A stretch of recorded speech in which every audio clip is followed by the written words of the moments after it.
fat guys in a microphone. Two fat guys in a microphone. Two fat guys in a microphone. Big talk, no filter.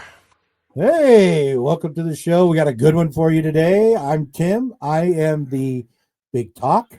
He's big, all right. I have no filter. Yeah. None at all. Blah, blah, blah, blah, blah, blah. And that's what it's like working with you. That's for sure. You know, I love it. Blah, blah, blah, blah, blah, blah. I'm like, Squirrel. okay, yeah. I'll figure it out. Okay, thanks for joining us. I'm a little worried right now. We got this freaking thing that looks like it's going to eat me right here behind us. Well, What's going on here? Well, I know. You know what? That is a cannabis plant that is in its second stage because it's starting to get the trichomes, the little you see on there, the little white things popping up. Like honeycombs? But they're called trichomes. Oh, okay. Yeah, they're called trichomes. All right. And Wow. you want those to be crystally. You look under a microscope, or even just like Whoa. So that's definitely stage 2. Look at that out there. What's that on there? Is that you smoke that too? No, you don't smoke that. That's my drink, but it's green because of the green screen. Like my dolphins, you can't see me, so I got half a drink levitating there. All right. All right. So I don't know. I don't know if you know you're talking Chinese when you're talking about this to me. I mean, yeah, and that's weird because you've been around forever. You're from New York. You know, it doesn't grow well in New York, so I get it. You know, but I'm sure that there's summertime. You know, yeah, I'm sure there's some back there. I mean, a lot of my friends in that back there smoke weed and stuff, and some of them used to sell it and everything. And back in the day, you know, I was buying bricks from Mexico. You had Sansamia red, you had Thai purple. You know, I mean, those were the two things. You opened it up and it was so compressed. You know, but that's the way you got your weed. Yeah, you know, I'm clueless. Yeah. I was always a fat guy. I was scared to try weed. Because I was afraid of getting the munch. Oh, definitely. Yeah, so definitely. I figured, I mean, I don't need to eat more.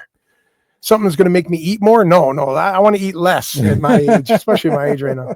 Well, whenever I go to like all-you-can-eat wings, I smoke about 2 bowls before I go there, and by the time I get there, I'm hungry. And everybody tells me now that it's legal here in Nevada, they go, you should try it. It's legal. I'm 57. I'm going to start smoking weed now or try weed now. Nah, I'm good. I'm good without it. I'm not to each his own. I was going to say, everybody being a prude about no. About please. a natural plant? Come on. Are you kidding me? I don't think any, bad about anybody that smokes weed and stuff like that. Yeah. I mean, you start getting into the bad stuff, heroin, crack, meth. Now I got an issue. Stay away from me. But you smoke weed. Don't smoke it. I thought you were going to say you got into those things so you could talk about it. No. But I've always said this though. Yeah. And maybe you'll explain to me why. I hate the smell of weed when people are smoking it, but I love it when it's in the baggie. There's 2 different smells, right? Oh, 100%. You know, because you've burned it and it has a specific pungent smell. I mean, I when they got it in the bag, I was, but when you open up and you can tell the freshness when you open it up out of the Mylar bag, you know, the aroma just hits you, and then so that's what makes it really great. But it's kind of like secondhand smoke. You know, some people love when somebody, you know, smoking a cigarette next to them. I know, not you. You know what I love? Speaking of that, you said blowing smoking. Yeah. A comedian once said this, and I thought it was the funniest thing I ever heard. And I almost tried it a couple times. You're at a bar and somebody goes, there's smoke, and they blow smoke in your face. A comedian said, it's just like spitting. I went, hey, how you doing? How you doing today? Yeah, it's the same thing, right? You're blowing smoke in my face. I'm spitting in yours. What's the difference? But I was like, yeah, I didn't try it, but I came close a couple times. A couple more drinks, I might have done it. Well, and it's actually a little bit of an aphrodisiac because, you know, when you're smoking with a lady or whatever, and you guys are chilling, you take a hit, and then when you blow out, you blow into her mouth. Yeah. You know, and so it's. I thought this was a family show, but I guess there's only one thing I want to blow into someone's mouth, but that's not. We're talking about smoke. Okay, go ahead. Yeah, exactly. Oh my goodness. Squirrel. I can see this is going to go in several directions. Yeah, let's have fun with this. Hey, I don't know nothing about it, but you enlighten me and teach me a little bit. Well, I've been in the business for 11 years, and I started in California, cannabis. So, you know, that's basically the wild, wild west. You know, that's where it's been legal the longest. Nevada didn't get it till 2014, and in California it was 1996 it became legal. So I was there under Proposition 125, and there's Proposition 126, but that was where, okay, you're going to run it like a business, so we're going to have a few things that you have to do. So what happened is the government got involved and they said, hey, yeah, we can make some money with this. So they're greedy, right? And they wanted some of the money. 100%. And we're talking about Newscom, not in the beginning, but there before Newscom, same thing, But here's the thing, Newscom. This is a fun little fact, okay? And the thing is that Newscom came out and said, okay, now that we're making this legal like this, and now the government's really in it, because now it was called the BBC. But it's not federal yet, though. It's not federal. No. Okay, so they're really not. They're in it. They got the toes in it, but they haven't stepped all the way in. Well, it's state by state. Okay. Okay. And I think even if the government gets into it, it'll still be state by state law. Okay. That's just my personal opinion. Control is control. Right. But here's the thing. Okay. So Governor Newscom, and I will never call him by his regular name. He is a scum of the earth. That's where the devil lives, in California. 100%. Listen to that guy when you comes across it. Tom McDonald. Yeah, it is. But anyhow, so here's what he said. When he was telling everybody, his constituents, that they're going to get $100 billion in tax revenue from weed, and it came up short to 600 million. I'm going to tell you why. That's not. I mean, it's still a pretty big chunk of change there. It's a good chunk of change, but here's the problem: they were taxing a grower 60%. The consumer was being taxed 24%, and then added a 15% sales tax to it. So they were taxed out the wazoo. So what happened? Everybody still was going to their dealers instead of buying the black market. And that's what makes the black market thrive. Trust me, there's a black market here in Reno, or in Nevada. But yeah, there's black market all over the place, because you go in and buy a $25 product, and you're walking out of there paying $33-$34 because of the taxes. So the black market's still around, still thrives pretty good. They're still making their money, even to this day in 2025. Yeah, even to this day in 2025. But what Newscom did the following year, when he fell short, is then they started doing these raids. When you see these big, 200-pound raids of cannabis in California, they started doing these raids to try to cut out the black market, right, and stuff. So it went away. The raids went away kind of when it became, more legal, have the BCC involved in it. And then the raids came back because they saw that they weren't hitting their target. They should have hit their target, because that business in taxes alone should be over $1 billion. Oh, I see. I go all the time. My wife orders it and I pick it up for her. Yeah. And I told you before, I don't like giving her my license and all that, because I never smoked weed, but no big deal.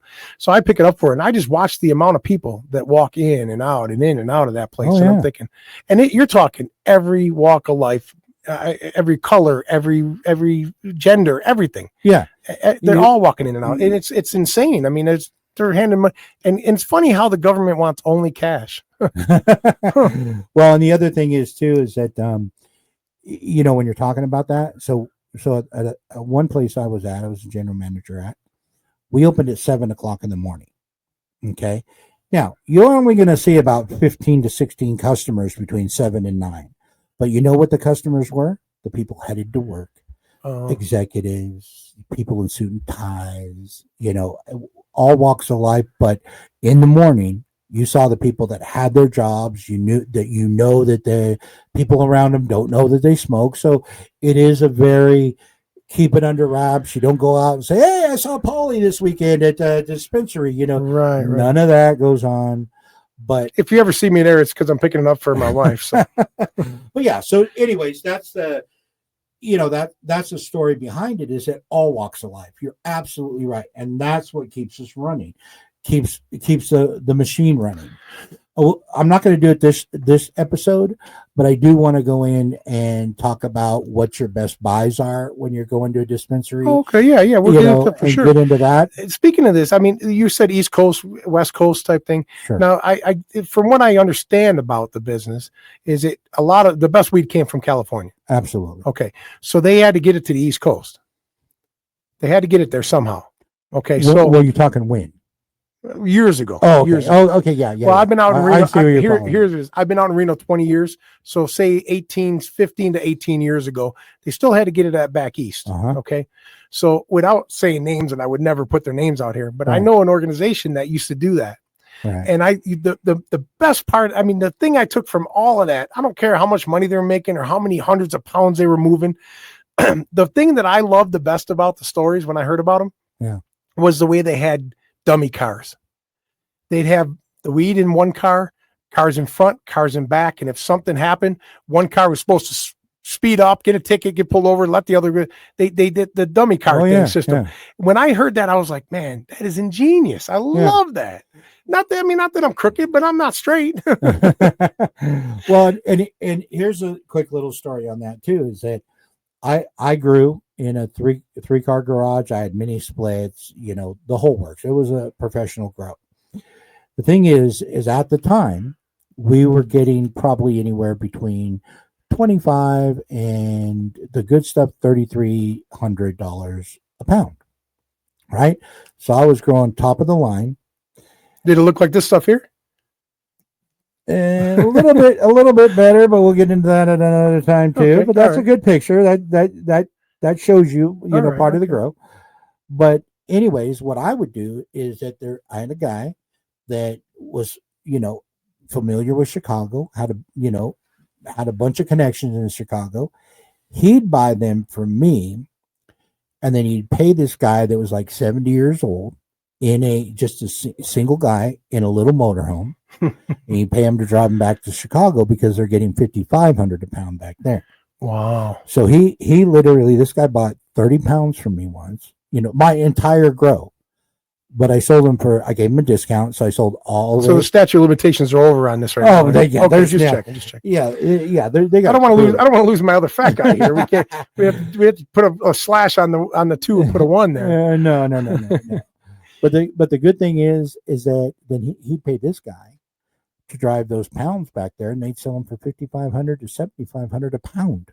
Because they weren't growing weed there. Now the dispensaries are there and they're opening up. But yeah, so that's part of the black market. So the black market is still doing it. Well, I'll tell you something that's you'll find interesting, and I won't say the name on the air, but somebody in our fantasy football league used to grow out of his house. And I'm telling you, let me tell you, I walked into this bedroom.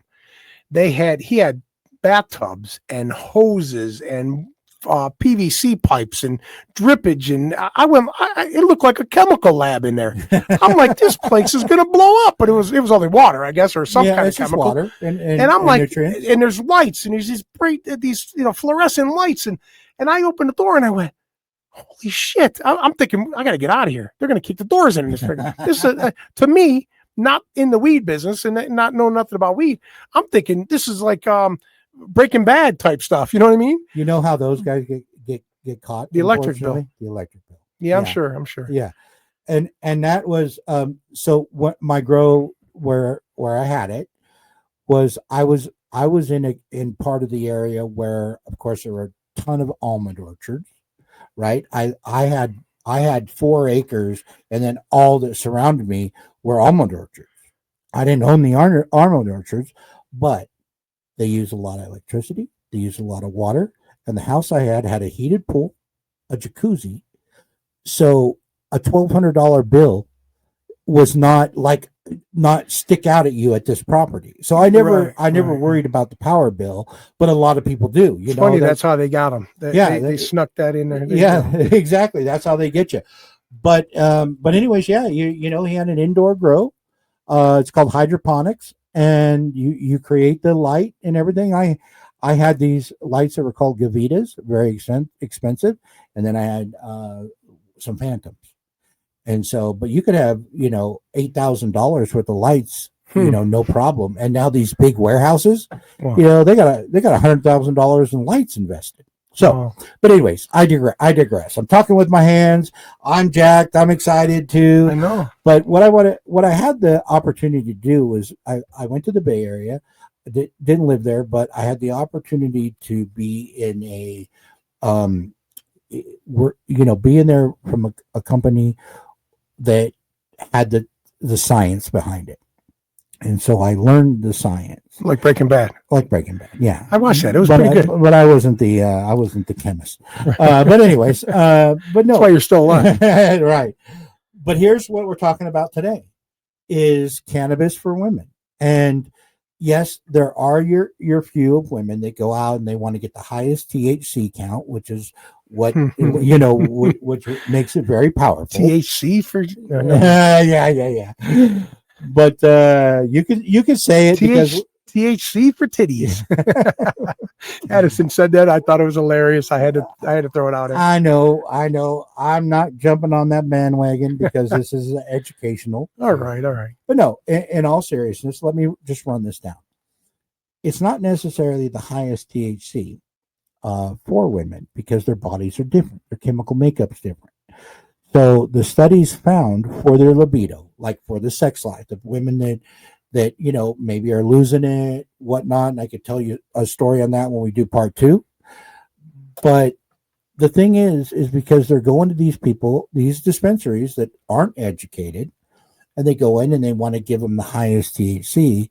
Well, that doesn't work on women. And so the premium THC count, I'm going to tell you right now for women and your libido is between 14.6 and 17.9% THC.